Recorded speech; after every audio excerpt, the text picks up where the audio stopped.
Israel ಮೇಲೆ Hamas Gaza ದಾಳಿ ನಡೆದಿದ್ದು ಇಸ್ರೇಲ್ನಲ್ಲಿ ಉಡುಪಿ ಜಿಲ್ಲೆಯಿಂದ ಹೋಮ್ ನರ್ಸ್ಗಳಾಗಿ ತೆರಳಿರುವ ಜನ ಇಸ್ರೇಲ್ನಲ್ಲಿ ನಮ್ಮವರಿಗೆ ಸಮಸ್ಯೆಯಾದ ಬಗ್ಗೆ ಮಾಹಿತಿ ಬಂದಿಲ್ಲ. ಉಡುಪಿ ಜಿಲ್ಲಾಡಳಿತಕ್ಕೆ ಈವರೆಗೆ ಯಾವುದೇ ಅಧಿಕೃತ ಮಾಹಿತಿ ಬಂದಿಲ್ಲ. ಪರಿಸ್ಥಿತಿ ಅವಲೋಕನ ಮಾಡಿ ಇನ್ನೆರಡು ದಿನದಲ್ಲಿ ಮಾಹಿತಿ ಬರಬಹುದು ಎಂದು ಉಡುಪಿ ಜಿಲ್ಲಾಧಿಕಾರಿ ಡಾಕ್ಟರ್ ವಿದ್ಯಾಕುಮಾರಿ ಹೇಳಿದ್ದಾರೆ. ಸ್ಥಳೀಯವಾಗಿ ಕೂಡ ಯಾವುದೇ ಸಮಸ್ಯೆಗಳು ಆದ ಬಗ್ಗೆ ಸ್ಥಳೀಯರು ಯಾರೂ ಮಾಹಿತಿ ಕೊಟ್ಟಿಲ್ಲ. ಸರ್ಕಾರ ಅಥವಾ ರಾಯಭಾರಿ ಕಚೇರಿಯಿಂದ ಈವರೆಗೆ ಉಡುಪಿಗೆ ಯಾವುದೇ ಮಾಹಿತಿಗಳು ಬಂದಿಲ್ಲ. ಸರ್ಕಾರದ ನಿರ್ದೇಶನದಂತೆ ಉಡುಪಿ ಜಿಲ್ಲಾಡಳಿತ ಕ್ರಮ ಕೈಗೊಳ್ಳುತ್ತದೆ. ಇಸ್ರೇಲ್ನಲ್ಲಿ ಸಂಕಷ್ಟದಲ್ಲಿ ಇದ್ದರೆ ರಾಯಭಾರಿ ಕಚೇರಿಯನ್ನು ಸಂಪರ್ಕ ಮಾಡಬಹುದು. ಉಡುಪಿ ಜಿಲ್ಲಾ ಆಡಳಿತದ ಬಳಿ ವಿಪತ್ತು ನಿರ್ವಹಣಾ ಕಂಟ್ರೋಲ್ ರೂಮ್ ಇದೆ. ಜಿಲ್ಲಾಡಳಿತ ಕಂಟ್ರೋಲ್ ರೂಮ್ ಸಿಬ್ಬಂದಿಗೆ ಸೂಚನೆಯನ್ನು ಕೊಟ್ಟಿದೆ ಎಂದು ತಿಳಿಸಿದ್ದಾರೆ.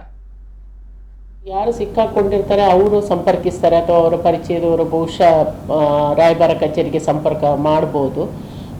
ಅಥವಾ ಅವರು ಇಲ್ಲಿ ಕುಟುಂಬಕ್ಕೆ ಏನಾದರೂ ತಿಳಿಸಿದರೆ ಕುಟುಂಬದವರು ನಮಗೆ ತಿಳಿಸಿದರೆ ನಾವು ಅದನ್ನು ಕಮ್ಯುನಿಕೇಟ್ ಮಾಡ್ತೇವೆ. ಹೀಗೆ ಅಂತ ಹೇಳೋದಕ್ಕಾಗೋದಿಲ್ಲ.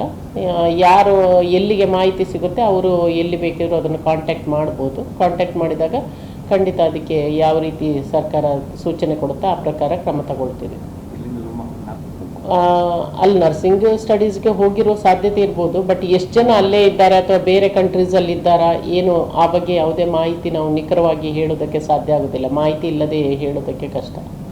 ಅಲ್ಲ, ನಮ್ಮದು ಈಗ ರೆಗ್ಯುಲರ್ ಕಂಟ್ರೋಲ್ ರೂಮ್ ಇದೆ, ವಿಪತ್ತು ನಿರ್ವಹಣೆಯ ಕಂಟ್ರೋಲ್ ರೂಮೇ ಇದೆ. ಅದಕ್ಕೆ ಯಾರಾದರೂ ಮಾಹಿತಿ ಕೊಟ್ಟಲ್ಲಿ ಅದನ್ನು ನಾವು ಕ್ರಮ ವಹಿಸ್ತೇವೆ. ಅವರಿಗೆ ಸೂಚನೆ, ಕಂಟ್ರೋಲ್ ರೂಮ್ ಸಿಬ್ಬಂದಿಗೆ ಸೂಚನೆ ಕೂಡ ಕೊಟ್ಟಿದ್ದೀವಿ. ಆ ರೀತಿ ಏನಾದರೂ ಕಾಲ್ ಬಂದರೆ ತಕ್ಷಣ ಮಾಹಿತಿ ತಿಳಿಸ್ಬೇಕು.